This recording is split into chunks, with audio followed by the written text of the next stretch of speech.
काम से कोई लेना देना नहीं है। अब मैं बाजार जाकर सामान ले आई तो आपको इस बात से भी तकलीफ हो रही है?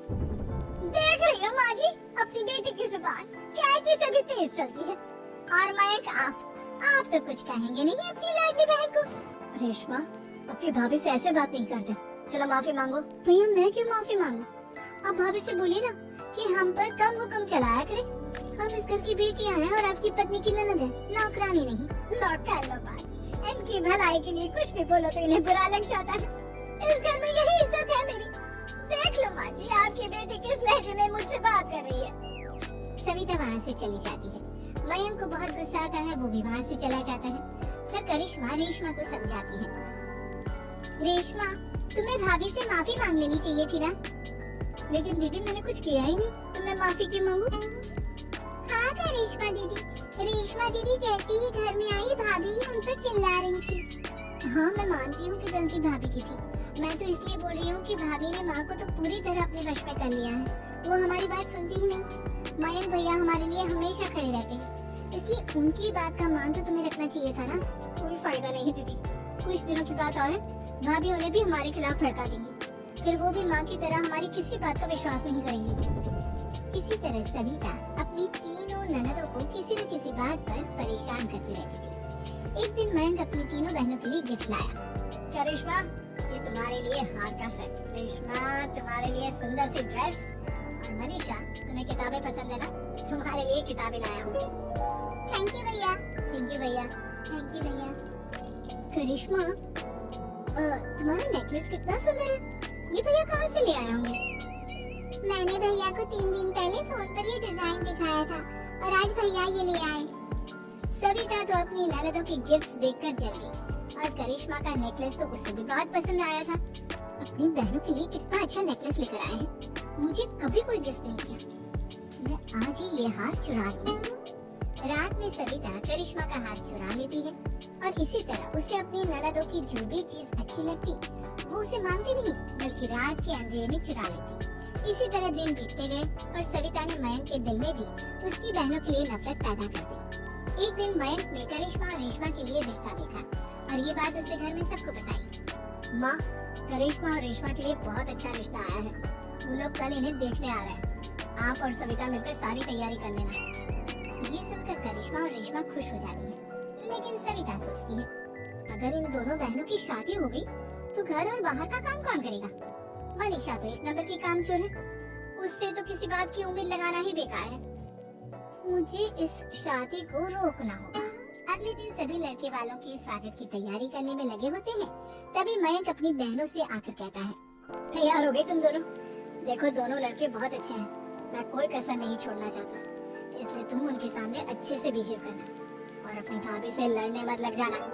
करिश्मा तुम वो नेकलेस पहन लो ना जो मैं तुम्हारे लिए लाया था। भैया मैं बहुत देर से वो नेकलेस ढूंढ रही हूँ लेकिन मुझे मिल ही नहीं रहा। क्या तुमने नेकलेस खो दिया? तुम्हें पता भी है वो कितना महंगा था? तुम कोई काम ढंग से नहीं कर सकते। मयंक गुस्से में वहाँ से चला जाता है।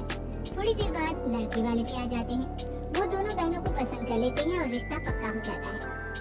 लेकिन सविता के दिमाग में तो कुछ और ही खिचड़ी पक रही थी।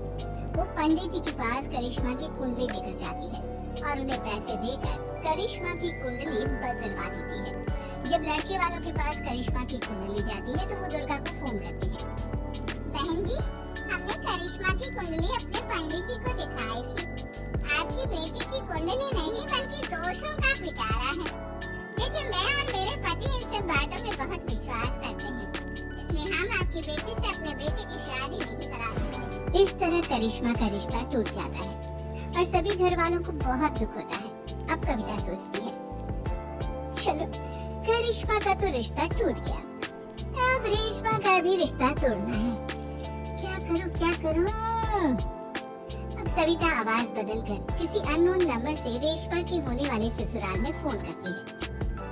हेलो मैं कौन हूँ कौन नहीं ये आपके लिए जानना जरूरी नहीं, बस इतना सुन लो कि रेशमा का 2 साल से किसी के साथ अफेयर चल रहा है। बस रेशमा का रिश्ता तोड़वाने के लिए सविता का इतना कहना काफी था। अब रेशमा का भी रिश्ता टूट गया।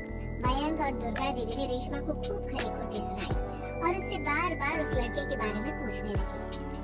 अब आप दोनों मुझे क्यों परेशान कर रहे हो?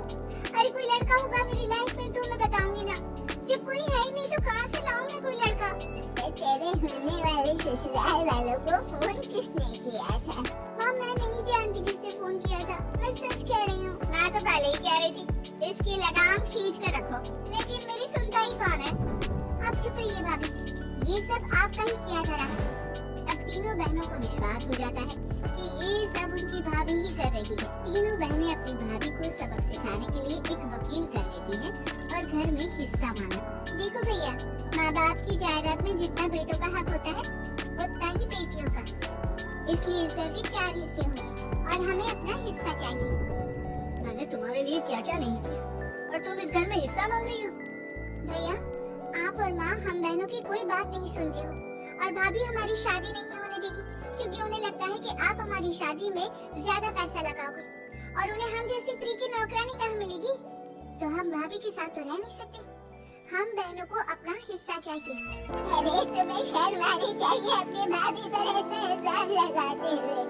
वो तुम्हारे बारे में कितना सोचती है। हाँ माँ, भाभी हमारे बारे में बहुत सोचती है। दिन रात बस यही सोचती रहती है कि किस तरह से अपनी तीनों ननदों को परेशान करूं और कभी मुझे पढ़ने भी नहीं देती। दोनों बहनों का रिश्ता भी तो इन्होंने ही तोड़वाया है और रात में हमारे कमरे में आकर हमारी चीजें भी चुराती हैं। इसी तरह सविता की तीनों ननदें अपनी बात